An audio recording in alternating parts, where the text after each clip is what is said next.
আসসালামু আলাইকুম বন্ধুরা, কেমন আছেন সবাই আপনারা?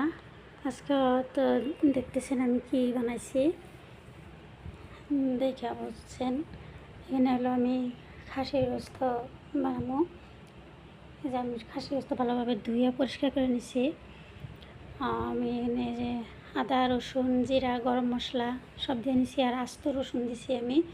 আমি গোস্তে আস্ত রসুন খেতে পছন্দ করি। খুব তেলালা গোস্তে গোটা রসুন দিলে খাইতে ভালো লাগে, তো আমি দিয়ে দিচ্ছি 3-4টা আস্ত রসুন। তেল দিয়ে দিচ্ছি, পেঁয়াজ, রসুন, গরম মশলা সব দিয়ে দিচ্ছি। দিয়ে এখানে আমি এই গোস্ত ঢাইলে দিচ্ছি। আর হলো একটা সুস্তা দিয়ে দিচ্ছি। আমি প্রায় খাসি গোস্ত বানালে সুস্তা থাকে একটা। তো আমার ভিডিও যদি কোনো ব্যাচেলার ভাই বন্ধুরা দেখে থাকেন, যদি কেউ সুস্তা খাইতে চান, এটা কিন্তু অবশ্যই ভালোভাবে পরিষ্কার করা লাগবে। সবাই জানে না কিন্তু সুস্তা পরিষ্কার করা। ঠান্ডা পানি দিয়ে ভালোভাবে পরিষ্কার করার পরেও গরম পানি করে ওটা পরিষ্কার করা লাগবে। যারা জানে তারা তো জানে, যারা জানে না তার জন্য কইতেছি আমি। তো এখানে আমি সব ধরনের মশলা টশলা দিয়ে কষাই নিচ্ছি। আমি এই যে ধনিয়া গুঁড়া, হলুদ গুঁড়া, মরিচ, আদা, রসুন সব দিয়ে দিছি।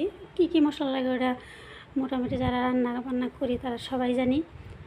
আমি ভালোভাবে কষিয়ে নিছি, খাওয়ার উপযোগী হয়েছে কষানো। তারপরে আমি ঝোল দিয়ে দিছি। গোস্ত যত ভালোভাবে কষানো হবো খাইতে ততটাই ভালো। যেমন মাছ বানাইলে মশলা যত ভালো কষানো হয় তো মাছ খাইতে ভালো হয়, তো গোস্তটাও ঠিক একই। ভালোভাবে কষায় নিলে খাইতে ভালো হয়। কষানো ভালো না হলে কিন্তু খাইতে ভালো লাগে না আর কি। তো আমি কিন্তু কারোর রান্না শিখাই না, আমি কীভাবে সহজ সরল রান্না করি ওটা আমি সবার সাথে শেয়ার করি। তো আমার রান্না এমন রান্না, যে কোনো ভাই বোনেরা যদি ইচ্ছা করে যায় নিজে রান্না করে খামো। যেমন ছোটো ছোটো ভাইয়েরা বাইরে থাকে, বাইরে দেশে কাজকর্মের জন্য যায়, খুব অসুবিধা হয় রান্না বান্না করে খাইতে। এই ধরনের রান্না তারা করে খাইলে খাইতে পারে। তো আমি ঝোল দিয়ে দিচ্ছি পরিমাণ মতো, বেশি ঝোল রাখবো না আর কি। প্রায় হয়ে গেছে আমার।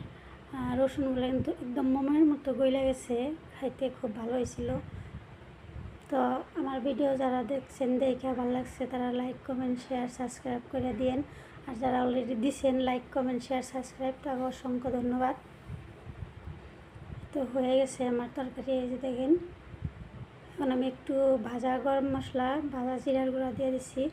গরম মশলা দেওয়ার পর আর কিন্তু জাল দেওয়া যাবে না, তাহলে কিন্তু গরম মশলার যে কারণে দিছি গুণাগুণটা নষ্ট হয়ে যায়। হয়ে গেছে, এই যে আমার তরকারিটা হয়ে গেছে।